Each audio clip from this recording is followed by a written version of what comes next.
Hello everyone. We plus you classes में आप सभी का स्वागत है। आई होप आप लोग सभी ठीक होंगे और अपनी तैयारी अच्छे से कर रहे होंगे। तो आज हम UGC net western political thoughts में जॉन लॉक को पढ़ेंगे। आप सभी से रिक्वेस्ट है बच्चों, जिसने भी चैनल अभी तक सब्सक्राइब नहीं किया प्लीज़ चैनल को सब्सक्राइब करें और वीडियो को लाइक शेयर ज़रूर किया कीजिए। तो जॉन लॉक को पढ़ने से पहले, जॉन लॉक के प्री वाई क्यू एमसीक्यूज करने से पहले मैं आपको कुछ थोड़ा सा हिंट देता हूँ कि जॉन लॉक कैसे थिंकर थे, उनके बारे में बेसिक्स आपको बता देता हूँ। तो जॉन लॉक का जो बर्थ है बच्चों, वो हुआ था 29 अगस्त 1632 में, और इनका जन्म हुआ था सामरसेट शायर में, रिंगटन में। रिंगटन में इनका जन्म हुआ था।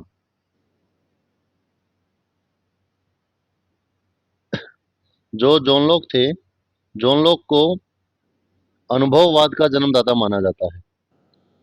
यानी कि वो मानते थे कि व्यक्ति जो है, जो राज्य है, निर्माण है, सब कुछ है, वो अनुभव से है। व्यक्ति कुछ नहीं है। व्यक्ति जन्म से जब पैदा होता है तो वो उसको खाली स्लेट की तरह मानते हैं। उसका दिमाग खाली स्लेट की तरह होता है कि बिल्कुल कोरा। तो वो अपने अनुभव से सीखता है। अनुभववाद से यहाँ पे क्या है कि अपनी पांच ज्ञानेंद्रियों से, आँख, कान, नाक, मुंह और त्वचा से, जो आपकी पांच ज्ञानेंद्रियां हैं, उनसे जो आप सीखते हो, जो आप अनुभव करते हो, वो उनके आधार पर व्यक्ति राज्य को निर्माण करता है। वह अनुभववाद को मानते हैं। और जॉन लॉक को ही क्या है, उदारवाद का पिता माना जाता है। कि उदारवाद का पिता भी जॉन लॉक को माना जाता है। और जॉन सामान्य बुद्धि का दार्शनिक कहते हैं, और जॉन लॉक को कहते हैं सामान्य बुद्धि का दार्शनिक। और अधिकारों का सिद्धांत का जन्मदाता, कि अधिकार जो दिए थे, इसी अधिकारों के सिद्धांत के जन्मदाता के कारण अमेरिका जैसे देश इन्हें फॉलो करते, मानते, इनका संविधान जो है इनसे प्रभावित है। जॉन लॉक ने जो है बच्चों, वो नेचुरली प्राकृतिक चीजों को ज्यादा वो महत्व देते हैं। वह यह नहीं कहते कि जो राजा है या जो सत्ता है, वो राजतंत्र से चलनी चाहिए, कि एक व्यक्ति का ही शासन, ये किंग जो है, किसी का बेटा आगे चल के राजा बनेगा, नहीं। वो राजतंत्र मानते हैं, लेकिन संवैधानिक तरीके से, कि जो विधायिका है, कार्यपालिका है, ये सारी चीजें होनी चाहिए, कि आम जनता को अधिकार हो, उनके जो प्राकृतिक अधिकार है उनका हनन ना हो। तो वो इन सब चीजों को साथ लेके चलते हैं। और जो अमेरिका संविधान का निर्माता थे, जो जेफरसन, वो उनसे प्रभावित ज्यादा थे। उन्होंने इसीलिए अमेरिका के जो संविधान है उनमें इनसे रिलेटेड, इनसे प्रभावित होकर काफी कुछ लिखा है, उनसे मानते हैं। और ये जॉन लॉक का मानना था कि अगर आपकी जो प्राकृतिक चीजें हैं, प्राकृतिक जो वस्तु है, जो भी प्राकृतिक द्वारा प्राप्त है, हम उनमें अगर अपनी मेहनत, अपना श्रम मिला देते हैं, तो हम उस पर अपना स्वामित्व बना सकते हैं। यानी हम उसके स्वामी हो सकते हैं। और जो सामाजिक समझौते की अगर हम बात करें लोग के, तो लोग के सामाजिक समझौते में हमें दो समझौते देखने को मिलते हैं। पहला फर्स्ट था कि व्यक्तियों ने मिलकर नागरिक समाज का निर्माण किया।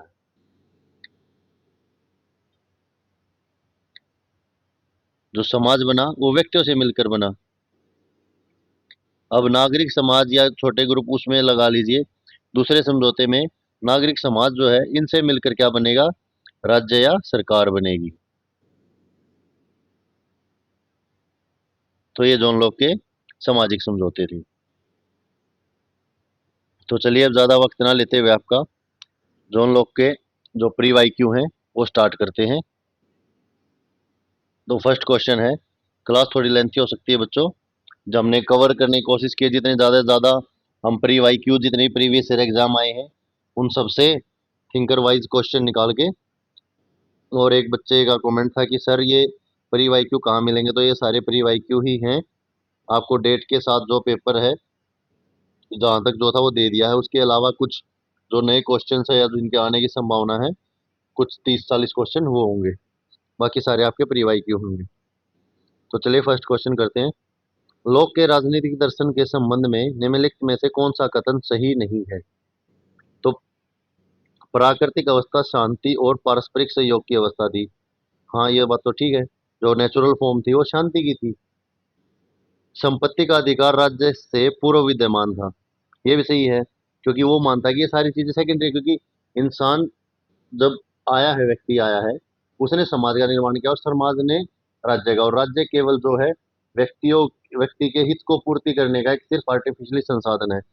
होब्स भी थॉमस होब्स भी ऐसे ही मानते थे, और लॉक भी ऐसे ही मानते हैं। तो two territories of civil government श्रृंखला का प्रथम निबंध फिल्मर ने खंडन हेतु समर्पित था। ये बात भी ठीक है भाई, लोक की दर्शन में। राज्य का अंतिम स्रोत मानव की आत्मरक्षा का अधिकार है। नहीं नहीं, राज्य का अंतिम स्रोत मानव की रक्षा का अधिकार नहीं है। तो आंसर डी हमारा करेक्ट हो जाएगा। नेक्स्ट क्वेश्चन है, लोक के अनुसार प्राकृतिक अवस्था को शासित किया जाता है। तो प्राकृतिक अवस्था को शासित कब किया जाता है? मूल प्रवृत्ति के द्वारा। मूल प्रवृत्ति में अगर करेंगे तो फिर वो प्राकृतिक कहाँ से रहेगी? ये तो होगा नहीं। पारस्परिक सहयोग से। पारस्परिक सहयोग से फिर वही है कि किसी का मिलेगा आपको, नहीं मिलेगा। धर्म के द्वारा। धर्म का तो ये जो वो नहीं करते। प्राकृतिक विधि के द्वारा। हाँ, ये विधि विधान के द्वारा अगर कोई चीज चले तो उस अवस्था में शासन को लागू करने के लिए कहते हैं। तो आंसर डी हमारा राइट हो जाएगा। फिर है, लोक के लिए एक प्राकृतिक अधिकार के रूप में स्वतंत्रता है। तो लोक के लिए एक प्राकृतिक अधिकार में स्वतंत्रता क्या है? स्वतंत्रता को वो सार्वभौमिक अधिकार मानते हैं सबके लिए। फिर है, जॉन लॉक से संबंधित निम्न कथनों पर विचार कीजिए। Two territories of government and a letter concerning tolerance का प्रकाशन 1689 में प्रतिक्रिया थी। ठीक है। Two territories of civil government and the second territory Robert Filmer द्वारा विकसित राजा के देवीय अधिकार सिद्धांत समीकरण की एक प्रतिक्रिया थी। नहीं, ये देवीय सिद्धांत की नहीं थी। तो केवल एक ठीक हो जाएगा। आंसर ए राइट हो जाएगा।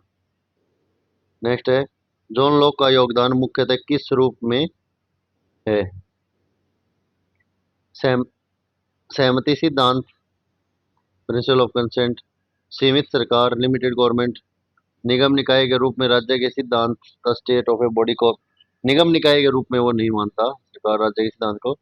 राज्य की जैव अवधारणा, नहीं। ऑर्गेनिक स्टेट में बात नहीं करता। नहीं नहीं, जैविक के यहाँ नहीं करता। तो आंसर एक और दो ठीक रहेगा। तो 1 और 2 देखिए, 1 और 2 डी में। फिर है, नेक्स्ट क्वेश्चन है, लोक के लिए निम्नलिखित में से कौन सामाजिक संविदा की दृष्टि से सही नहीं है? संविदा एक बार किए जाने पर अपरिवर्तनीय हो जाती है। ठीक है। संविदा जिसके प्रति प्रत्येक पीढ़ी को सहमति नहीं देनी चाहिए। नहीं नहीं, जब एक बार किए जाने पर अपरिवर्तनीय है, अगर पहला हम ठीक मान रहे हैं तो दूसरा तो ऑटोमेटिकली गलत हो जाएगा। तो आंसर बी हमारा राइट हो जाएगा।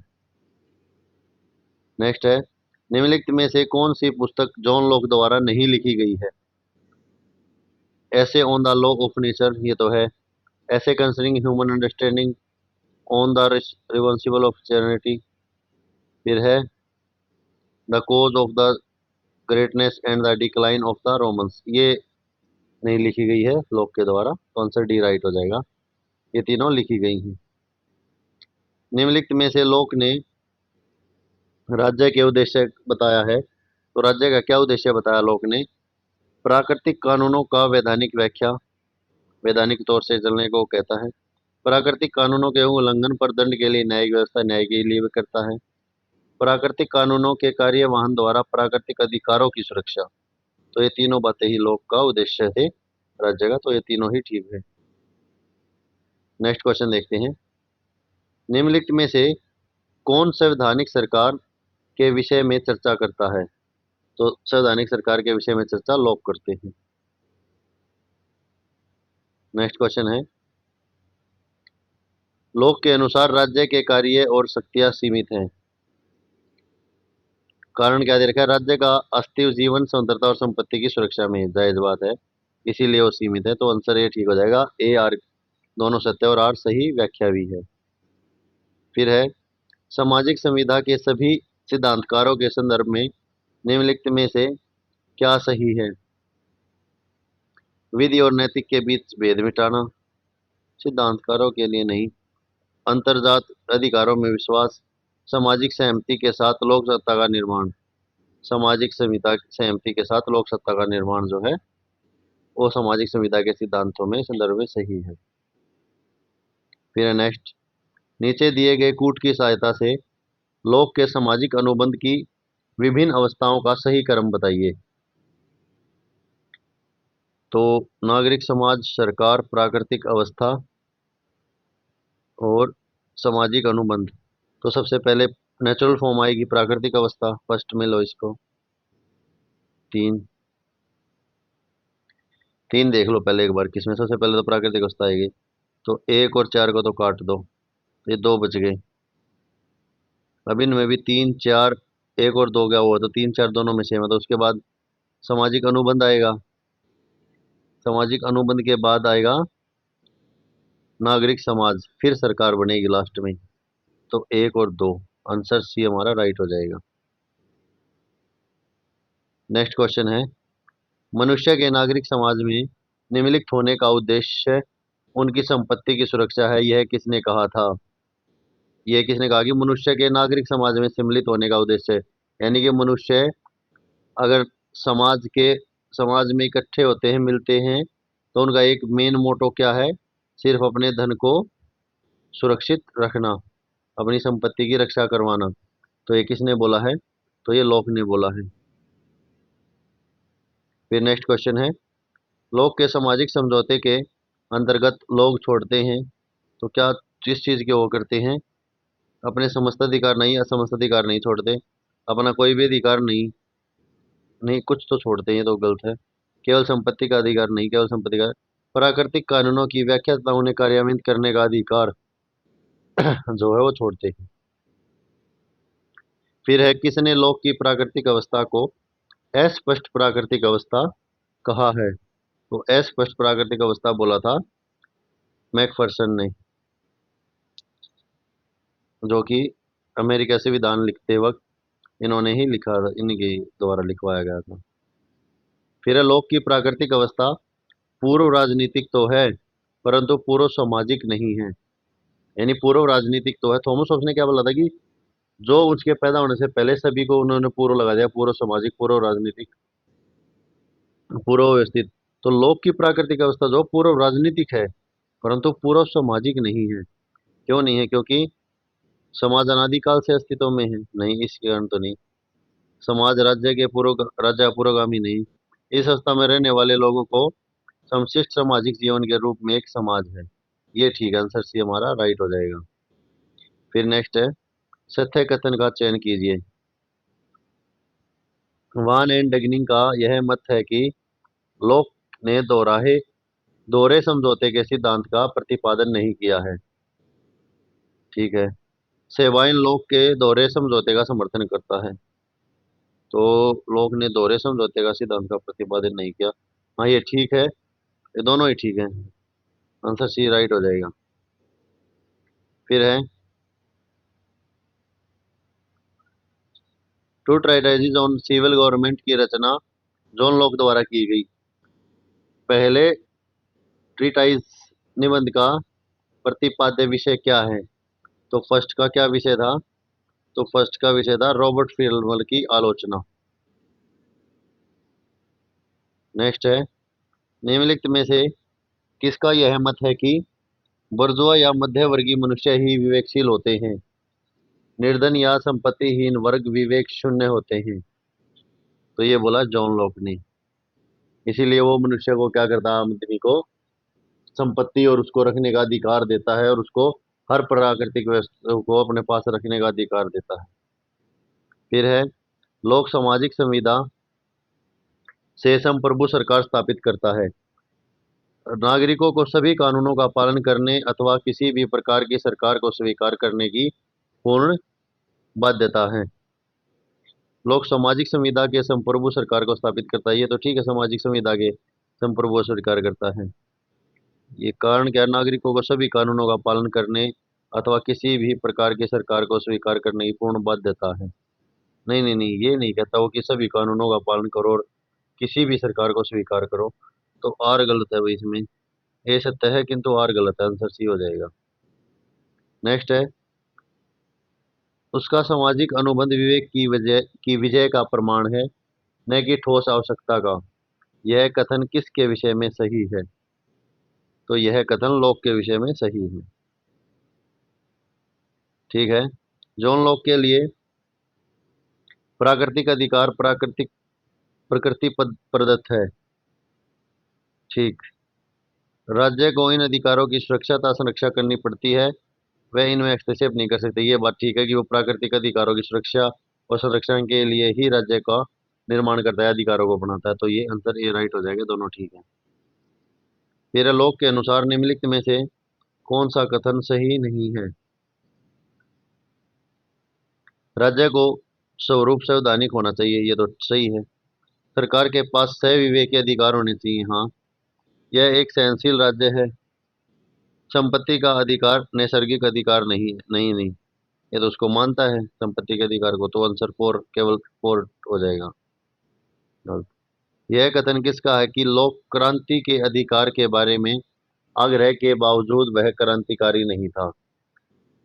लोक क्रांति का अधिकार के बारे में बच्चों पहले तो ये बता दूं मैं आपको, क्रांति के अधिकार में क्या बताता है ये बोलता है कि राजा जो है या राज्य जो है, सरकार को अपने व्यक्तियों की बाहरी आक्रमणों से सुरक्षा करनी चाहिए और उनके प्राकृतिक अधिकारों का शोषण होने से उनको बचाना चाहिए, उनकी मदद करनी चाहिए, उनका हनन होने से उनको रोकना चाहिए, यह कहता है। और इसके बावजूद अगर कोई राजतंत्र तानाशाह बनता है या लोगों पर भय डर बनाता है और बाहरी लोगों से अगर नहीं बचाता है उसको उनको, तो वो उसका विद्रोह कर सकते हैं, क्रांति कर सकते हैं। तो यह कथन है कि लोक के अधिकार के बारे में आग्रह के बावजूद वह क्रांतिकारी नहीं था। तो यह किसके है? ये सेबाइन के। फिर है, लोक ने सामाजिक समझौते के सिद्धांत का उपयोग किया है। तो लोग ने सामाजिक समझौते का उपयोग किया है उदार लोकतांत्रिक राज्य को न्याय संगत ठहराने के लिए, क्योंकि उदारवाद का इसको माना जाता है जन्मदाता। तो उदार लोकतांत्रिक को राज्य को न्याय संगत ठहराने के लिए। फिर है, लोक के लिए श्रम संपत्ति का स्रोत और औचित्य है। लोक के लिए जो श्रम है, जो आपने कार्य किया, वो संपत्ति का स्रोत और औचित्य है। वो तो कहता है कि अगर आप प्राकृतिक जितनी भी चीजें हैं, उनमें अपना श्रम लगा दो तो आप उसको अपना स्वामित्व बना सकते हो। तो फिर इसका कार्य पृथ्वी को उपभोग योग्य समाज में बदल देना, यही बात होगी। जो पृथ्वी पर जितनी भी नेचुरल चीजें हैं उनमें आप अपना मेहनत लगाइए तो आप सब पर अपना स्वामित्व रख सकते हैं, तो पृथ्वी के सभी उपभोग योग्य समाज में बदला जा सकता है। तो ये राइट है। बच्चों ये नहीं है कि मैं आपको हर क्वेश्चन की ज़्यादा डिटेल दूंगा, बट ये है कि जहाँ जहाँ मेरे को लगेगा कि हाँ आपको थोड़ा बहुत समझाना चाहिए या कुछ और है, या मेरे को किसी चीज़ का पता है या कोई अलग सा जो शॉर्टकट है तो बताऊंगा। अदरवाइज आप लोगों ने अभी तक अपनी एक मंथ रह गया है, तो जितनी थ्योरी पढ़नी थी पढ़ ली। तो अब आप सिर्फ अपनी प्रैक्टिस कीजिए कि आपने जो थ्योरी पढ़ी है, जो मैं एमसीक्यू प्री वाई क्यू आपको डाल रहा हूँ, जितनी देर में मैं क्वेश्चन रीड करता हूँ आप भी क्वेश्चन रीड करें और आंसर करें। फिर मेरे आंसर रिलीव करने से अपने आंसर को चेक करें कि आपको कितना पता है उसके बारे में। फिर नेक्स्ट क्वेश्चन देखते हैं, निम्नलिखित में से किसने नागरिक शक्ति की परिभाषा इस प्रकार की है, संपत्ति को विनियमित करने तथा उसके संरक्षण करने तथा ऐसे कानूनों को लागू करने में समुदाय की शक्ति का उपयोग करने के लिए शक्ति के साथ विधि बनाने का अधिकार है, ये सभी सार्वजनिक हित के लिए होता है। तो ये किसका है? तो ये जॉन लॉक का है। अभी तो आपको ये पता है कि सिर्फ जॉन लॉक चल रहा है तो आप जॉन लॉक पे वो कर देते हो, बाकी इसके कोड जो थॉट्स हैं, जो लाइन्स हैं, इसे याद करो। लॉक के अनुसार याद नहीं करना, समझो कि क्या कह रहा है और कौन से थिंकर किस चीज के बारे में, किस चीज के क्या अधिकार या राज्य को कैसे डिफाइन करता है या उसके विचार कैसे दे स्टेट को लेके। पॉलिटिकल थॉट ये नहीं कि सब कौन कैसे थिंकर क्या है। कुछ बच्चे हैं तो जैसे पिछली बार बैच में था तो वो मानते थे कि सर कैसे याद करें, कोई शॉर्टकट क्या थिंकर क्या, वो सबका सिर्फ ये है कि राज्य का निर्माण कैसे हो, स्टेट को कौन सा थिंकर कैसे बनाना चाहता था समाज को, बस। अब आप ये देख ले कि भाई इसकी समाज के प्रति ये सोच थी, इस आदमी की ये सोच थी, तो आप अपने आप से ही उसको अपने रिलेट करके पढ़ें। आज के टाइम पे आप उसको किसी के ऊपर लगा के देखें कि हाँ भाई ये ऐसे है, ये ऐसे है। लोक के अनुसार सभ्य समाज के रूप में संगठित होना और सरकार के अधीन अपने को बनाए रखने में मनुष्य का बड़ा और प्रमुख लक्ष्य अपनी संपत्ति की सुरक्षा था। उपरोक्त कथन में संपत्ति शब्द अंगित किया गया है। तो संपत्ति शब्द जो किस चीज के लिए लिया गया है? तो जीवन निर्वाह के भौतिक संसाधनों के लिए। तो संपत्ति जो है, पैसा जो है, वो सिर्फ एक नॉर्मल लाइफ को जीने के लिए, जो आपकी बेसिक नीड्स है उन सबको पूरा करने के लिए। ये नहीं है कि आप पैसा इकट्ठा करते चले जाओगे, a lot of money. John Locke के सामाजिक अनुबंध के विषय में निम्नलिखित में से असत्य कथन का चयन करना है। तो असत्य कथन देखना है। सरकार की स्थापना एक न्याय या ट्रस्ट के रूप में की जा सकती है। ठीक है। लोक क्रांति के अधिकार को मान्यता नहीं, वो देते हैं, क्रांति के अधिकार को मान्यता देते हैं भाई। वो तो बोलते हैं कि अगर आपके ऊपर दबाव पड़ रहा है, राजा राज तानाशाही कर रहा है या बाहरी लोगों से नहीं, तो आप क्रांति कर सकते हो। तो आंसर जो बी है इसका राइट हो जाएगा। फिर है निम्नांकित कथनों पर विचार करते हुए सही कथनों का चयन करना है। जॉन लॉक ने समाज की स्थापना और सरकार की स्थापना में अंतर नहीं किया। नहीं किया उसने, समाज की और उसकी में तो किया है। तो ये तो गलत हो गया। तो ए को काटो पहले। तो बी ही राइट बच गया बस। लोग ने राज्य शासन के पैतृकवादी आधार का खंडन किया। हाँ भाई, ये देखो अब आप लोग, पैतृकवादी आधार का खंडन। उसने बोला है कि आपके पिता अगर मान लो कि राजा का बेटा ही राजा होगा, ये कोई जरूरी नहीं है। उसने इस बात का खंडन किया है। ये नहीं कि भी एक बार सरकार एक प्राइम मिनिस्टर बन गया, उसकी फिर बेटे मिनिस्टर बनते रहेंगे, घर वाले बनते रहेंगे, नहीं। वो राजतंत्र को मानता है, लेकिन संवैधानिक रूप से, कि लोग चुने, लोग बताएं, लोगों के द्वारा करें। और समाज और सरकार में वो अंतर नहीं किया। उन्हें किया, उसने बोला है कि लोगों ने मिलकर समाज बनाया और समाज के बाद सरकार बनी है, राज्य या सरकार। तो समाज तो एक बेसिक छोटी इकाई होगी सरकार की, तो उसकी और उसकी स्थापना में तो उसने बहुत अंतर किया है। फिर नेक्स्ट है, आधुनिक युग में किस चिंतक ने लोक के अनुबंध सिद्धांत के अनुरूप सरकार को एक न्याय के रूप में मान्यता दी है, जिसका कार्य संपत्ति के पवित्र अधिकार की रक्षा करना है? तो किसने बोला था? रॉबर्ट नॉजिक ने बोला था। फिर है, जॉन लॉक के अनुसार वह कौन सा विचार है जो मनुष्य को यह प्रेरणा देता है कि प्राकृतिक दशा का त्याग करके नागरिक समाज की स्थापना करें? मनुष्य को यह प्रेरणा देता है कि प्राकृतिक दशा को त्याग करके नागरिक समाज की स्थापना करें। तो ये था संपत्ति की सुरक्षा के लिए। नेक्स्ट है, जॉन लॉक की प्राकृतिक अवस्था के बारे में संगत कथन छाटिए। यानी सही कथन छाटना आपको। यह समाज पूर्व वह राज्य पूर्व अवस्था थी। नहीं, यह पूर्व की तो बात नहीं करता जॉन लॉक। तो ए को काटो पहले। तो इसके कानून निर्माण क्रियान्वयन व न्याय निर्णय वाली अनुसूचित सत्ताओं का अभाव है। इसमें कानून निर्माण क्रियान्वयन व न्याय निर्णय वाली सुनिश्चित सत्ताओं, हाँ, सुनिश्चित सत्ताओं का अभाव है। ये ठीक है आपका। यह एक सौहार्दपूर्ण व पारस्परिक सहयोग की अवस्था है। ये भी ठीक है। एक अवस्था में प्राकृतिक अधिकारों की रक्षा में पूर्ण व्यवस्था, नहीं नहीं, ये नहीं। तो दो और तीन हो जाएगा। तो आंसर ये राइट हो जाएगा भाई हमारा। नेक्स्ट है, सही कथन नहीं है। लोक व्यक्तिवादियों का शिरोमणि है, वान ने बोला है। ये सही है। लोक स्वतः मूलक व्यक्तिवादी है, सीबी मैकफर्न्स। लोक के सिद्धांत होब्स के विचारों का अपेक्षाकृत स्वीकार्य मधुर भाषा में पुनर्कथन है, लिपमैन। ये गलत कथन है लोक के बारे में। तो आंसर सी हमारा राइट हो जाएगा। फिर है, समस्त ज्ञान का आधार अनुभव है। ठीक बात है, क्योंकि जन्म के समय हमारी बुद्धि कोरिलेट की तरह होती है। मैंने आपको बताया था, लोग कहते हैं ऐसा। लोक का यह अनुभववादी ज्ञान सिद्धांत किस पुस्तक में है? तो अब आप ये लाइन देखो, एक लाइन देके भी आपको ये पुस्तक का नाम पूछ रहा है, तो फेमस कोट है। तो यह है ऐसे कंसर्निंग ह्यूमन अंडरस्टैंडिंग में। तो वैसे ही आपको समझ जाना चाहिए कि भाई ह्यूमन मेमोरी की बात हो रही है, तो ह्यूमन अंडरस्टैंडिंग की बुक है। फिर है, लोक का सामाजिक समझौता कल्पना या दार्शनिक सत्य नहीं है बल्कि वास्तविक है। सामाजिक समझौते की यह वास्तविकता किस समझौते से प्रकट होती है? तो यह किसने बोला है? यह बोला है मैफ्लावर समझौता से। फिर है, जॉन लॉक ने संप्रभुता को किन दो भागों में बांटा है? तो संप्रभुता को लॉक ने किन दो भागों में बांटा था? निर्जरता व जागरूक प्रभुसत्ता के रूप में। फिर है, संपत्ति के अधिकार को प्रभावपूर्ण बनाने के लिए उसका नियमन किया जा सकता है, यह किसी उद्देश्य के लिए नहीं। लोक के इस कथन के तहत किसे स्वीकार किया गया वह है, तो किस चीज को स्वीकार किया गया इसके बाद? तो इसके बाद संपत्ति का निर्बाध अधिकार को स्वीकार किया गया था। लोक के किस राजनीतिक चिंतन को राजनीति विज्ञान की श्रेष्ठ देन माना जाता है? लोक के किस राजनीतिक चिंतन को, कौन सा चिंतन था जिसका राजनीति विज्ञान के श्रेष्ठ माना जाता है?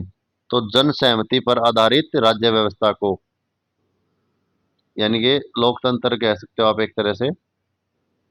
फिर है, किस देश के संविधान की प्रस्तावना पर जॉन लॉक के विचार की स्पष्ट छाप दिखाई देती है? तो किस देश की है? मैंने आपको स्टार्टिंग में बताया था कि अमेरिका पर। जॉन लॉक के उदारवाद से संबंधित विचारों में मेल खाने वाले वाक्यांश, यानी जो उसके उदारवाद से मेल खाते हैं। लोग मनुष्य को विवेकशील प्राणी मानते हैं, राइट है। वह इतिहास की बजाय मनुष्य की अनुभव बुद्धि पर, अनुभव और उदार जहाज है जॉन लॉक को, आप आंख मीच के लगा दे, आंखें बंद करके। वह निजी संपत्ति को व्यक्ति के अधिकारों का सार तत्व माना था। वह नागरिक समाज को कृत्रिम उपकरण मानता है, ठीक है। मैंने आपको बताया था कि वो समाज को केवल आर्टिफिशियली डेवलप मानता है और थॉमस हॉब्स की उसको आर्टिफिशियली मानते हैं। बट दोनों में डिफरेंट क्या है? वो उसको अनुभव के उस पे मान अनुभव के रूप में मानता है। हॉब्स वहाँ अनुभव की बात नहीं करते। लोग कहते हैं कि भाई राज्य जो है वो समाज ने बनाया है अपनी जरूरतों को पूरा करने और अपने अधिकारों का हनन होने से रोकने और अपनी संपत्ति की रक्षा के लिए राज्य सरकार या कानून बनाए हैं। जॉन लॉक के राजनीतिक दर्शन में योगदान को परिलक्षित नहीं करने वाला वाक्यांश, जो परिलक्षित नहीं करता है उसके वाक्यांश को, तो वह लोक बुद्धिवाद का पिता था। क्योंकि उदारवाद का तो था, ये ठीक है, गौरवपूर्ण क्रांति का चिंतक था, समिति पर बुद्धा का पक्षधार था, लेकिन बुद्धिवाद का पिता था ये नहीं है भाई उसके वाक्यांश में। फिर है, लोक स्वतःमूलक व्यक्तिवादी बुर्जुआ तानाशाही का प्रवक्ता तथा पूंजीवादी भावनाओं का प्रतिनिधि है। लोक के बारे में यह शब्द किसने कहे हैं कि वह जो तानाशाही का प्रवक्ता, यानी सिर्फ वो चुनिंदा लोगों की ही सरकार चाहता है और चुनिंदा लोगों को ही उसके लायक मानता है, यानी कि जो मेन अमीर आदमी है वही तो पूंजी का वो करेंगे, गरीबों को तो उनको वो मानता ही नहीं। तो ये किसने बोला है? तो ये बोला है सीबी मैकफर्न्स ने। नेक्स्ट क्वेश्चन है, निम्नलिखित में से लोक द्वारा वर्णित सरकार का अंग नहीं है। तो सरकार का अंग क्या नहीं है इसमें से? विधि का कार्यपालिका शक्ति तो मानता वो न्यायपालिका को नहीं इसमें कंसिडर करता है। नेक्स्ट क्वेश्चन है, निम्नलिखित में से जॉन लॉक के बारे में सत्य कथन है। तो सत्य कथन देखना है जॉन लॉक के बारे में। लॉक के संवैधानिक राजतंत्र की नींव दृढ़ की, राइट है। व्यक्ति की बुद्धि जन्म के समय कोरी स्लेट की तरह होती है, ये भी ठीक है। लॉक का सामाजिक समझौता भी होब्स की तरह समाज पूर्व व राज्य पूर्व था, नहीं। मैंने आपको बताया कि होब्स जो कहता है कि मेरे जन्म से सभी जो पूर्व की चीजें उनके वो पूर्व लगा देता है, लेकिन लोग ऐसा नहीं करते। तो थर्ड को काटो पहले, जो गलत दिख जाए ना उसको काट दिया रहो, आपको आंसर अपने आप मिल जाएगा, चाहे वो फर्स्ट में हो तो बी आंसर राइट हो जाएगा हमारा। क्वेश्चन आंसर से गलत ऑप्शंस को काटना सीखो, आंसर लगाने में आसानी होगी। लोक के अनुसार संपत्ति की सुरक्षा का विचार ही मनुष्य को यह प्रेरणा देता है कि वह प्राकृतिक दशा का त्याग करके नागरिक समाज की स्थापना करें। बिल्कुल राइट बात है। कि लोग यही तो कहते हैं कि आदमी व्यक्ति जो है सिर्फ अपनी संपत्ति को बचाना चाहता है, अपने निजी जीवन के ऐशो आराम को बचाना चाहता है। एक और फेमस कोट है लॉक जॉन लॉक का, तो वो कहते हैं कि मनुष्य की जो प्रकृति है ना, मनुष्य के बारे में इनकी थिंकिंग है कि जो मनुष्य है वो सिर्फ सुख चाहता है, वो आराम चाहता है, ऐशो आराम चाहता है, वो दुख से दूर भागता है। तो लोक के अनुसार प्राकृतिक संसाधनों के साथ श्रम मिलाकर मनुष्य जो कुछ अर्जित करता है वह उसकी निजी संपत्ति बन जाती है। हाँ, ये भी बात ठीक है, लेकिन ये तो उसने उसके पर्सनल उसमें बोला है, और ये उसने प्राकृतिक कानूनों के उसके बारे में बोला है, तो बातें दोनों ठीक है बट व्याख्या ठीक नहीं है। ये नहीं कि वो उसकी व्याख्या ठीक कर रहा है। फिर है लोक के अनुसार राजनीतिक सत्ता की उत्पत्ति नागरिक समाज से होती है। ठीक है, राजनीतिक सत्ता की उत्पत्ति नागरिक समाज से, समाज से ही तो सत्ता राजनीतिक सरकार बनती है। लोक ने नागरिक समाज को कृत्रिम उपकरण माना जो मनुष्य की सुविधा के लिए बनाया गया, ये भी ठीक है। ये फिर से वही है कि बातें दोनों ठीक है, लेकिन ये इसकी व्याख्या नहीं कर रहा है, तो आंसर बी राइट हो जाएगा। नेक्स्ट क्वेश्चन है, जॉन लॉक के सामाजिक समझौते के संबंध में निम्नलिखित में से कौन सा सही नहीं है? समझौता सभी व्यक्तियों को निर्विरोध सहमति से होता है, ये तो सही है। समझौते को प्रत्येक पीढ़ी को मानना चाहिए, ये भी ठीक है। समझौता भंग होने से नागरिक समाज भंग नहीं होता, ये भी ठीक है कि समझौता भंग हुआ तो नागरिक जो समाज बना है वो भंग थोड़ी होगा, अधिकार अधिकार के ऊपर है। नागरिक समाज का निर्माण प्राकृतिक अधिकारों पर पूर्ण अंकुश लगाता नहीं, पूर्ण अंकुश नहीं लगाता, तो आंसर डी राइट हो जाएगा। फिर है, जॉन लॉक के चिंतन में भेद मूलक विवेकशीलता की खोज की गई है, तो ये किसके वर्ड हैं? तो ये हैं सीवी मैकफर्सन के। आप इसके मेन आलोचकों में आप मैकफर्सन को देख सकते हो। उदारवाद की आत्मा सर्वाधिक श्रेष्ठ रूप से जॉन लॉक में प्रतिबिंब हुई है, यह किसके कथन है? कि उदारवाद की जो आत्मा है वो जॉन लॉक के अंदर दिखाई देती है, किसका कथन है ये? है यह कथन है एबिस्टिन के, एबिस्टिन के कथन है ये। जीवन स्वतंत्रता और सुख की साधना को सर्वप्रथम घोषित किया गया। तो जीवन स्वतंत्रता और सुख की साधना को सर्वप्रथम घोषित कब किया गया? तो ये किया गया अमेरिका स्वतंत्रता की घोषणा 1776 में। नेक्स्ट है, जॉन लॉक से संबंधित कथनों पर विचार कीजिए। तो लॉक ने राज्य या शासन के पैतृक आधार का खंडन किया, ये तो राइट है। वो कहता है कि सत्ता परिवर्तित होनी यानी बदलनी चाहिए, लोगों के द्वारा होनी चाहिए, ये नहीं कि एक घर से ही बनते चले जाएं। लॉक के अनुसार सरकार एक न्याय का धरोहर है, राइट है। राल्से और रॉबर्ट नॉजिक ने जॉन लॉक के अनुबंध सिद्धांत का अनुसरण किया, ये भी ठीक है, तो सभी ठीक है। नेक्स्ट है, लॉक ने सामाजिक संविदा सिद्धांत का प्रयोग किया। राजनीतिक निरंकुशता का औचित्य ठीक ठहराने के लिए, सामाजिक संविदा का निरंकुश औचित्य ठहराने के लिए नहीं किया भाई। न्याय तंत्र को सर्वोच्च औचित्य सिद्ध करने के लिए, नो। सामाजिक सीमित राज्य का औचित्य सीमित राज्य के लिए उसने जो संविधा को चुना था। फिर है, सूची एक को सूची दो से सम्मिलित कीजिए। डीवी करते हैं, जहां कानून नहीं होता वहां स्वतंत्रता नहीं होती, जहां कानून नहीं होता वहां स्वतंत्रता नहीं होती, ये कौन कहते हैं?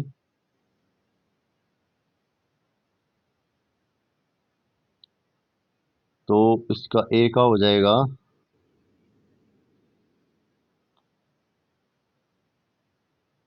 ए का हो जाएगा।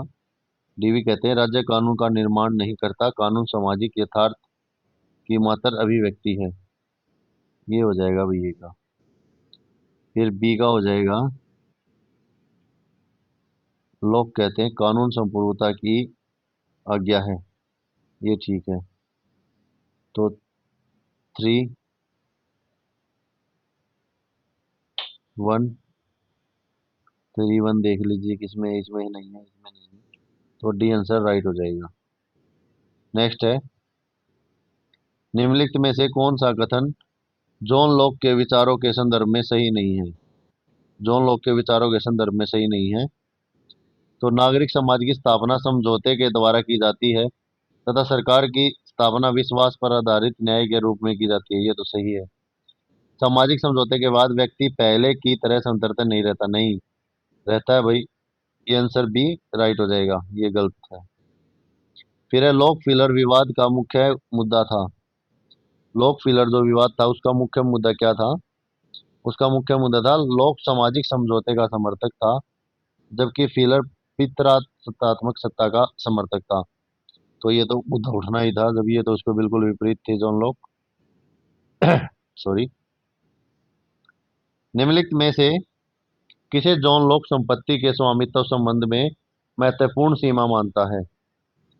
तो स्वामित्व, संपत्ति के स्वामित्व के संबंध में वह किसे मानता है सबसे मेन उसमें?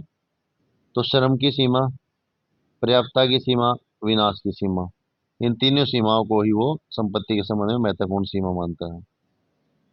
नेक्स्ट है, निम्नलिखित में से लोक ने राज्य के उद्देश्य बताए हैं। क्या क्या उद्देश्य बताए हैं लोक ने?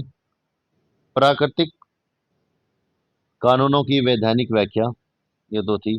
प्राकृतिक कानून के क्रियान्वयन द्वारा प्रकृति अधिकारों की सुरक्षा, प्राकृतिक कानूनों के उल्लंघन पर राज्य दंड के लिए न्यायिक व्यवस्था, ये तीनों ही चीजें राज्य के उद्देश्य के बारे में लोक ने बोला है। जॉन लॉक के संदर्भ में सीबी मैकफर्न्स का कौन सा कथन सही है? तो ओब्स की तरह लॉक भी स्वतः मूल व्यक्तिवादी थे। लॉक बुर्जुआ तानाशाही का सिद्धांतमक शास्त्री है। लॉक को पूंजीवाद भावना के ठेठ प्रतिबंध के रूप में देखा जा सकता है। तो ये तीनों ही बातें जो हैं लॉक के संदर्भ में बोली गई हैं। नेक्स्ट क्वेश्चन है, लॉक के बारे में निम्न कथनों पर विचार कीजिए। लॉक को सीमित सरकार व सीमित संप्रभुता का प्रणोत कहा जाता है। यह भी तो बताया था ऊपर मैंने आपको, सीमित संविदा सरकार के लागू करता है, वो मानता है। लोग स्त्री को होप से ज्यादा अधिकार व समानता का दर्जा देते हैं। हाँ, होप से तो ज्यादा देते हैं भैया। होप्स तो मानते ही नहीं थे कि स्त्री को राज्य यानी सरकार पावर में आना चाहिए। होप्स निरंकुश राजतंत्र का समर्थन करता है, वहीं लोग संवैधानिक राजतंत्र का समर्थन करता है। हाँ, लोग संवैधानिक राजतंत्र का समर्थन करता है। लोग कहता है राजतंत्र, पूर्णतः राजतंत्र नहीं होना चाहिए, संवैधानिक राजतंत्र होना चाहिए। लोक अधिकारों को राज्य पूर्व मानता है। अधिकारों को राज्य पूर्व मानता है, हाँ, कि राज्य से पहले अधिकार है। ठीक है। निम्नलिखित में से किस विचारक का मानना है कि लोक ने तो विग परंपरा के प्रवर्तक थे और न ही 1688 की महान क्रांति के समर्थक थे? यानी ये दोनों चीजें नहीं थी, तो ये बोलते हैं पीटर लॉस्टेल। कथन एक और कथन दो दिए गए हैं। मैकफर्सन ने लॉक को पूंजीवादी का प्रवक्ता माना है, ये राइट है भाई। मैकफर्सन के इस तर्क को जॉन डन लॉसलेट व जेम्स टूली ने चुनौती दी थी। तो ये भी ठीक है, तो दोनों ही कथन ठीक है, ए और बी दोनों ठीक है। नेक्स्ट है, किसके अनुसार लोक ने राज्य को एक विशाल मर्यादित आयभर अर्थभार वाली कंपनी माना है? यानी कि एक विशाल मर्यादित आर्य अर्थभार वाली कंपनी। तो ये लॉक्स की थे, लॉक्स की मानते हैं भाई। किसने कहा है कि होब्स के व्यक्ति की कोठरी का हर दरवाजा हिंसक मृत्यु के भय से टूट पड़ा था? बहुत अच्छा कोट है। किसने कहा कि होब्स के व्यक्ति की कोठरी का हर दरवाजा हिंसक मृत्यु के भय से टूट पड़ा था? तो ये बोलते हैं जॉन लॉक। नेक्स्ट है, जॉन लॉक का विश्वास था कि संप्रभु विद्यमान कानूनों से बंधा हुआ है। नेक्स्ट क्वेश्चन है, लॉक की चिंतन पद्धति में हर चीज व्यक्ति के इर्द गिर्द घूमती है।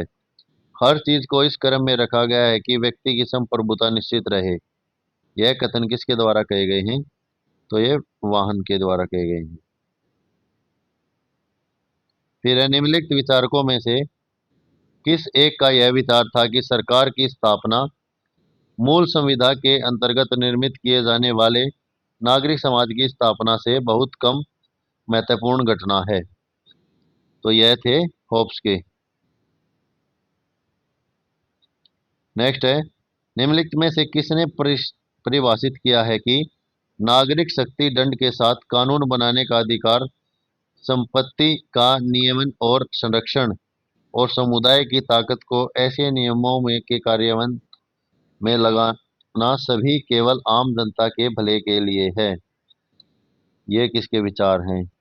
ये जॉन लॉक के हैं।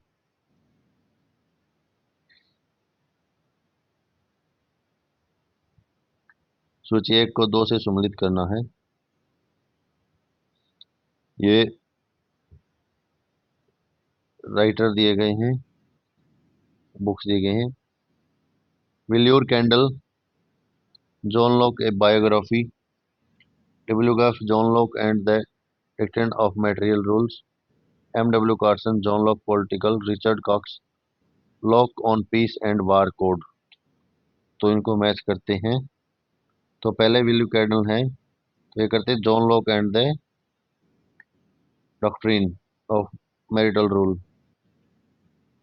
फिर है J. W. गॉफ, ये कर दे John Locke political. M. Carson John Locke and a biography. ये इसके साथ हो जाएगा। तो 2 3 1 4 आंसर ये राइट हो जाएगा। नेक्स्ट क्वेश्चन है, निम्नलिखित में से क्या जॉन लॉक से संबंधित नहीं है? तो जॉन लॉक से संबंधित कौन सा नहीं है इनमें से? पितरात्मक सत्ता पदोन्नति को।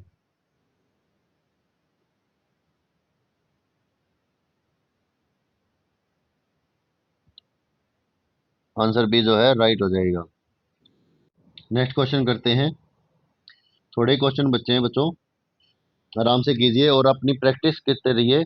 और अगर अब की बार आपका जून में नहीं नेट निकलता तो आगे आपके लिए मुश्किल हो सकता है, क्योंकि सिलेबस चेंज होने वाला है। दिसंबर एग्जाम के लिए जो है सिलेबस चेंज हो जाएगा। तो अभी तक जो NTA की साइट से जानकारी मिल रही है। तो लॉक के अनुसार तो कोशिश करिए आप जून में ही अपना नेट निकाल लें। लॉक के अनुसार सरकार निम्नलिखित में से किसके माध्यम से स्थापित होती है? तो सरकार किसके माध्यम से स्थापित होती है? गैर विश्वास तो वैसे ही नहीं होगा, गैर विश्वास से क्या सरकार स्थापित होगी? विश्वास आधारित न्याय से ही सरकार स्थापित होगी। Answer B. चोरी आप कहीं से ही पढ़ें, कोई भी बुक पढ़े, कोई भी राइटर, सभी ठीक हैं।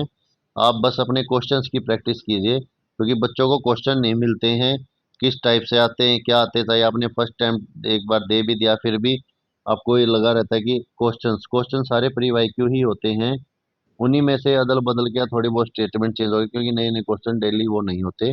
आप प्रीवियस ईयर क्वेश्चन जितने ज़्यादा प्रैक्टिस करेंगे आपको अपनी तैयारी का पता चलता रहेगा, आपकी तैयारी कैसी है और उसमें आपको क्या इम्प्रूवमेंट करनी है।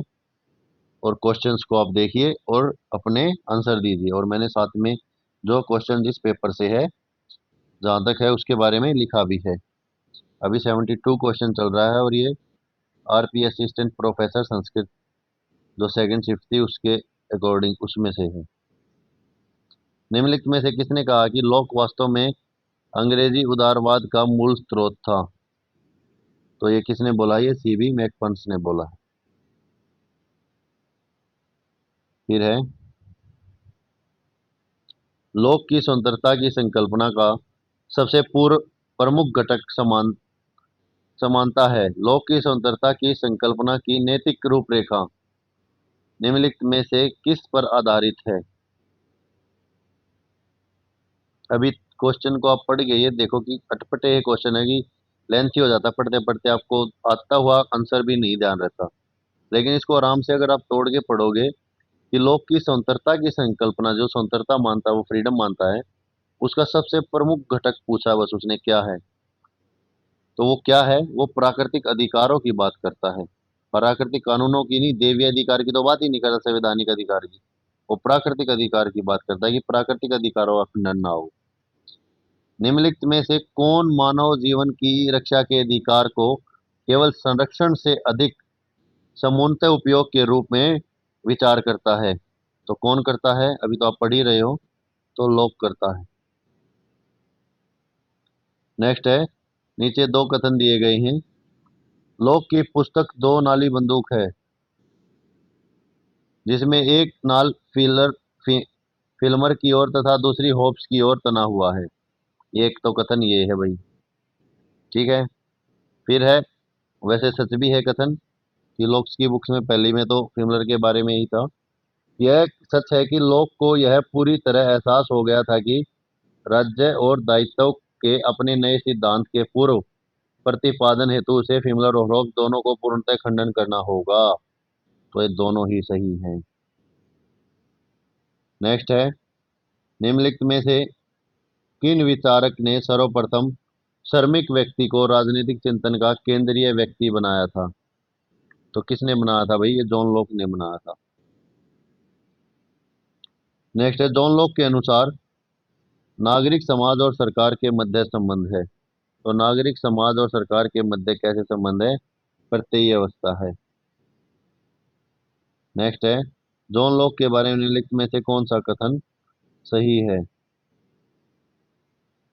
तो वे अनुभववाद के समर्थक थे, ये तो ठीक है। उन्होंने मानव समझ से संबंधित सरोकार पर निबंध लिखा, ये भी सही है। आप प्री वाई क्यू करते रहें, अपनी प्रैक्टिस जारी रखें, आपको वैसे ही थिंकर याद हो जाएंगे, ठीक है। कोई इसमें ऐसी ट्रिक वाली चीजें नहीं है कि आपको मैथ के फार्मूले लगाने हैं। सिर्फ आपको उसके बारे में पता चलना चाहिए कि वो बंदा कैसा था, क्या चाह रहा था, क्या सोच रहा है। वे सीमित राज्य में विश्वास रखते हुए सीमित संविधा, सीमित सरकार, हर चीज सीमित, लिमिटेड, कि उनको पता हो कि हाँ भाई ये है, इसके अंदर ये 5, 10, 20, 50 जो हैं ये। वे लोकप्रिय संप्रदाय के प्रतिपादक थे, नहीं लोकप्रिय नहीं थे। तो एक दो तीन तीनों राइट हो जाएंगे। लोक के मत में जिस उद्देश्य के निमित्त राज्य का रचा गया है वह था, तो लोक के मत से जो उचित राज्य रचा गया था वो समुदाय की भलाई के लिए था। निम्नलिखित में से किसने विश्वास आश्रित न्यास की अवधारणा प्रदान की है? तो किसने की है? तो जॉन लॉक ने की है।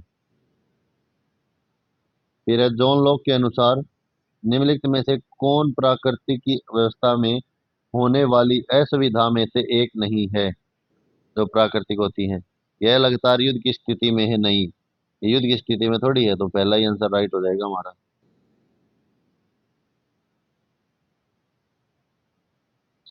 समकालीन विचारकों के किस समूह ने अपने विमर्श से जॉन लॉक की अनुभव अनुबंध मूलक पद्धति का अनुकरण किया है? तो कौन थे इसके समकालीन जो इसके समय में थे? तो रॉबर्ट नॉजिक और जॉन रॉल्स ने। नेक्स्ट है, प्राकृतिक व्यवस्था शांति, सुरक्षा, पारंपरिक पारस्परिक सहायता तथा सद्भाव की अवस्था थी। उसकी एकमात्र दुर्लभता यह भी थी कि उसमें अधिकारों को लागू करने वाले मजिस्ट्रेट का अभाव था। प्राकृतिक अवस्था का इस प्रकार का चित्र प्रस्तुत किया है। तो किसने प्रस्तुत किया इस प्रकार का चित्र? जॉन लॉक ने। निम्नलिखित में से किस शब्दावली का संबंध जॉन लॉक से नहीं है? तो कौन सी शब्दावली का संबंध जॉन लॉक से नहीं है? तो यांत्रिक भौतिकवाद का संबंध जो है जॉन लॉक से नहीं है। जॉन लॉक प्राकृतिक अवस्था में जीवन, स्वतंत्रता तथा संपत्ति के अधिकार के साथ ही एक अन्य अधिकार को भी महत्व प्रदान करता है, वह है, तो कौन से अधिकार को जो महत्व प्रदान करता है? तो वो स्वास्थ्य के अधिकार को महत्व प्रदान करता है। फिर है, जॉन लॉक के अनुसार मानव प्रकृति की प्रमुख विशेषता क्या है? तो मानव प्रकृति की प्रमुख विशेषता क्या है? वो तर्क संगतता को मानता है। अनुभव से अगर करेगा तो तर्क संगत मानेगा, अगर वो ज्ञान इंद्रियों से ही चलेगा पांचों अपने सेंस ऑर्गन से बात करेगा तो लॉजिकल बात करेगा। जॉन लॉक के सिद्धांत में सामाजिक संविधा की अवधारणा क्या है? तो सामाजिक संविधा की अवधारणा क्या मानते हैं जॉन लॉक? व्यक्तियों के बीच एक समझौता जो सरकार की स्थापना करता है। सामाजिक संविधा जो बार बार आता है कि सीमित सामाजिक संविधा, तो एक सीमित सरकार। फिर है जॉन लॉक के अनुसार सरकार की मुख्य भूमिका क्या है? तो सरकार की मुख्य भूमिका क्या है? सरकार की मुख्य भूमिका है कि व्यक्तिगत हित जो है उनकी रक्षा करना। नेक्स्ट है जॉन लॉक के सिद्धांत में प्राकृतिक अधिकारों की अवधारणा क्या है? तो जॉन लॉक के सिद्धांत में प्राकृतिक अधिकारों की अवधारणा है अधिकार जो व्यक्ति को प्राकृतिक रूप से प्राप्त होते हैं। फिर है जॉन लॉक की पुस्तक टू ट्राइज ऑफ गवर्नमेंट का मुख्य विषय क्या है? तो इसका मुख्य विषय है राजनीतिक दर्शन। फिर है जॉन लॉक के अनुसार ज्ञान की उत्पत्ति का मुख्य स्रोत है। तो ज्ञान की उत्पत्ति का मुख्य स्रोत है अनुभव। जॉन लॉक की ट्वेलर राइट्स की अवधारणा क्या है? तो ट्वेलर रासा की अवधारणा उसकी जॉन लॉक की क्या है? तो जॉन लॉक मानव मन एक खाली स्लेट की है जो अनुभव से भर जाता है। यहाँ पे मानव मन लगा लीजिए आप या मानव मस्तिष्क लगा लीजिए। फिर है जॉन लॉक के सिद्धांत में जीवन स्वतंत्रता और संपत्ति के अधिकार क्या हैं? तो ये सारे प्राकृतिक अधिकार हैं। फिर है जॉन लॉक के विचारों का आधुनिक लोकतंत्र पर क्या प्रभाव है? तो आधुनिक लोकतंत्र पर क्या प्रभाव है? व्यक्तिगत स्वतंत्रता की रक्षा करने में कार्य करते हैं। जॉन लॉक की पुस्तक ऐसे कंसर्निंग ह्यूमन अंडरस्टैंडिंग का मुख्य विषय क्या है? तो ह्यूमन अंडरस्टैंडिंग में तो ज्ञान मीमांसा। नेक्स्ट है जॉन लॉक के पिता का नाम क्या था? तो जॉन लॉक के पिता का नाम था जॉन लॉक सीनियर। नेक्स्ट है जॉन लॉक की माता का नाम क्या था? जॉन लॉक की माता का नाम क्या था बच्चों? जॉन लॉक की माता का नाम था एग्नेस किन। जॉन लॉक के जन्म स्थान का नाम क्या था? ये वे क्वेश्चन है जिसके आपको हमें थोड़ा बहुत ये लगता है कि आपको पता होना चाहिए, पूछ सकता है। तो रिंगटन जो है जॉन लॉक के जन्म के स्थान था, ये मैंने आपको स्टार्टिंग में बताई थी बेसिक। जॉन लॉक की मृत्यु कब हुई थी? तो जॉन लॉक की जो डेथ है वो कब हुई थी बच्चों? वो हुई थी 1702 में। नेक्स्ट है जॉन लॉक के अनुसार राज्य की उत्पत्ति का मुख्य कारण क्या है? तो जॉन लॉक के अनुसार मुख्य कारण क्या है? वो क्या मानता है? सामाजिक संविधा। नेक्स्ट है जॉन लॉक के अनुसार राज्य का मुख्य कार्य क्या है? तो मुख्य कार्य है व्यक्तिगत हितों की रक्षा करना। जॉन लॉक ने के राज्य के सिद्धांत में सामाजिक संविधा की अवधारणा क्या है? तो सामाजिक संविधा है व्यक्तियों के बीच एक समझौता जो सरकार की स्थापना करता है। फिर है जॉन लॉक के अनुसार राज्य के शासन का सबसे अच्छा रूप क्या है? तो राजतंत्र को वो ठीक मानता है, लेकिन कौन से राजतंत्र को मानता है? संवैधानिक राजतंत्र को। जॉन लॉक के राज्य के सिद्धांत का मुख्य केंद्र क्या है? तो मुख्य केंद्र क्या है? व्यक्तिगत स्वतंत्रता। सबसे पहले तो यही बात करता है कि व्यक्तिगत स्वतंत्रता। फिर है जॉन लॉक के अनुसार राज्य की शक्ति का स्रोत क्या है? राज्य की जो शक्ति है उसका स्रोत क्या है? तो उसका स्रोत है सामाजिक संविदा। फिर है जॉन लॉक के राज्य के सिद्धांत में प्राकृतिक अधिकारों की अवधारणा क्या है? तो प्राकृतिक अधिकारों की अवधारणा क्या है? जो अधिकार सरकार सरकार देगी तो प्राकृतिक कहाँ से रह जाएंगे? जो व्यक्ति प्राकृतिक रूप से प्राप्त करता है आंसर बी। फिर है जॉन लॉक के अनुसार राज्य का मुख्य उद्देश्य क्या है? तो राज्य का मुख्य उद्देश्य है व्यक्तिगत हितों की रक्षा करना। जॉन लॉक के राज्य के सिद्धांत का प्रभाव किस पर पड़ा? तो राज्य के सिद्धांत का प्रभाव सबसे पहले किस पे पड़ा था? अमेरिका संविधान पर। जॉन लॉक के राज्य के सिद्धांत का मुख्य विशेषता क्या है? मुख्य विशेषता है व्यक्तिगत स्वतंत्रता पर जोर। और यही आज अब आप अमेरिका में देखते हो कि पर्सनल जो व्यक्तिगत स्वतंत्रता है वहाँ सबसे ज्यादा है। जॉन लॉक की सबसे प्रसिद्ध पुस्तक कौन सी थी, कौन सी है? तो जॉन लॉक की जो सबसे प्रसिद्ध पुस्तक है वो है ऐसे कंसर्निंग ह्यूमन अंडरस्टैंडिंग।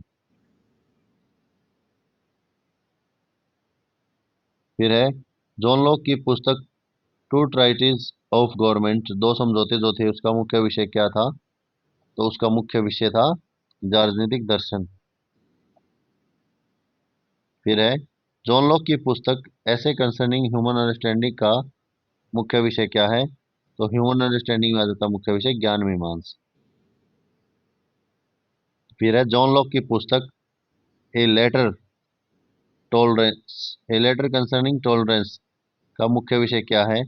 तो ए लेटर टर्निंग कॉन्ग्रेस का धार्मिक सहिष्णुता। जॉन लॉक की पुस्तक सम थॉट्स कंसर्निंग एजुकेशन का मुख्य विषय क्या है? तो थॉट्स कंसर्निंग एजुकेशन है, तो शिक्षा का दर्शन। फिर है जॉन लॉक की पुस्तक ऐसे कंसर्निंग ह्यूमन अंडरस्टैंडिंग कब प्रकाशित हुई थी? तो ये कब प्रकाशित हुई थी? ये हुई थी 1689 में। फिर है जॉन लॉक की पुस्तक टू ट्राइटिस ऑफ गवर्नमेंट कब प्रकाशित हुई थी? तो यह प्रकाशित हुई थी 1689 में।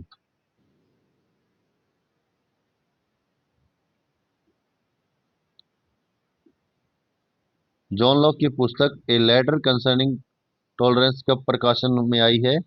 तो ये कब प्रकाशित हुई थी? ये हुई थी 1689 में। तो इसकी मोस्टली बुक जो 1689 में प्रकाशित हुई है। फिर है जॉन लॉक की पुस्तक सम थॉट्स कंसर्निंग एजुकेशन, ये कब प्रकाशित हुई है?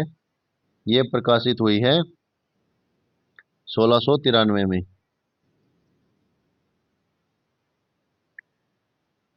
नेक्स्ट है जॉन लॉक की पुस्तकों का प्रभाव किस पर पड़ा है? तो जॉन लॉक की पुस्तकों का प्रभाव जो है वो सभी पर पड़ा है, पश्चिमी दर्शन पर, राजनीतिक सिद्धांत और शिक्षा दर्शन पर भी। फिर है जॉन लॉक के अनुसार संपत्ति का अधिकार क्या है? तो संपत्ति का अधिकार जो वो प्राकृतिक अधिकार कहत मानता है। जॉन लॉक के संपत्ति के सिद्धांत का मुख्य आधार क्या है? तो संपत्ति के आधार का जो मुख्य आधार है वो श्रम सिद्धांत मानता है। वो कहता है कि जो भी प्राकृतिक में वस्तु है, चीज है, उसमें अगर आप अपना श्रम लगा देते हो तो आप उसके स्वामित्व के हकदार हो। फिर है जॉन लॉक के अनुसार व्यक्ति संपत्ति का अधिकार कैसे प्राप्त कर सकता है? तो श्रम द्वारा, मेहनत द्वारा। जॉन लॉक के संपत्ति के सिद्धांत का महत्व क्या है? तो उसका महत्व क्या है? व्यक्तिगत स्वतंत्रता की रक्षा होगी, सामाजिक न्याय की स्थापना होगी, आर्थिक विकास में प्रेरणा मिलेगी। तो ये सभी जो हैं संपत्ति के सिद्धांत के महत्व हैं। जॉन लॉक के संपत्ति के सिद्धांत की आलोचना क्या है? तो आलोचना क्या है? यह व्यक्ति हितों को बढ़ावा देती है, यह सामाजिक समानता असमानता को बढ़ावा देती नहीं, यह समानता तो नहीं बढ़ाती, यह आर्थिक विकास को बढ़ावा देती है। तो ए और बी दोनों हो जाए। नेक्स्ट है लॉक के उदारवाद का मुख्य सिद्धांत क्या है? तो लॉक के उदारवाद का मुख्य सिद्धांत क्या था? व्यक्तिगत स्वतंत्रता था। नेक्स्ट है जॉन लॉक के अनुसार राज्य का मुख्य उद्देश्य क्या है? तो मुख्य उद्देश्य है व्यक्तिगत स्वतंत्रता की रक्षा करना। फिर है जॉन लॉक के उदारवाद के में सामाजिक संविधा की अवधारणा क्या है? तो व्यक्तियों के बीच एक समझौता जो सरकार की स्थापना करता है। फिर है जॉन लॉक के उदारवाद का प्रभाव किस पर पड़ा? तो जॉन लॉक के उदारवाद का प्रभाव जो है अमेरिका संविधान, फ्रांसीसी क्रांति और ब्रिटिश संविधान सभी पर पड़ा था। ये नहीं कि आप अमेरिका संविधान सिर्फ उस पे है। जॉन लॉक के उदारवाद की मुख्य विशेषता क्या है?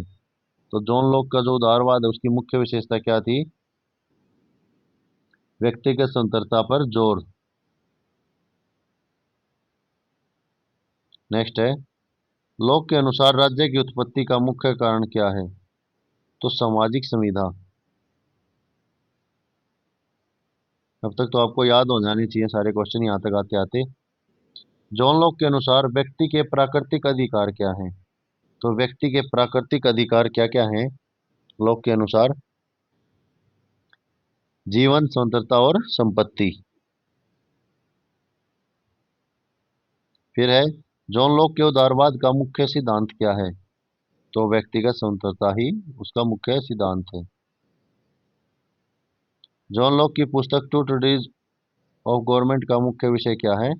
राजनीतिक दर्शन। जॉन लॉक के अनुसार राज्य का मुख्य उद्देश्य क्या है? व्यक्तिगत स्वतंत्रता की रक्षा। तो आज की क्लास हमारी यहीं तक बच्चों, यहीं पे समाप्त होती है। नेक्स्ट क्लास में मिलेंगे नेक्स्ट थिंकर के साथ, और जल्दी ही आपको जो है प्रैक्टिस सेट डेली डाल देखने को मिलेगा, पेपर 1 का भी, पेपर 1 और पेपर 2 पॉलिटिकल साइंस।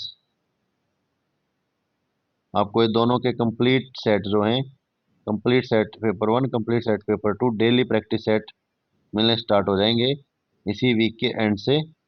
तो आप लोग अपनी तैयारी को कंटिन्यू रखें, और आपको किसी टॉपिक पे पॉलिटिकल साइंस से रिलेटेड अगर डाउट है तो प्लीज़ कमेंट सेक्शन में बताएं, और प्लीज़ चैनल को ज़्यादा से ज़्यादा सपोर्ट करें, लाइक शेयर, और वीडियो को लाइक शेयर करें और चैनल को सब्सक्राइब करें। थैंक यू बच्चों।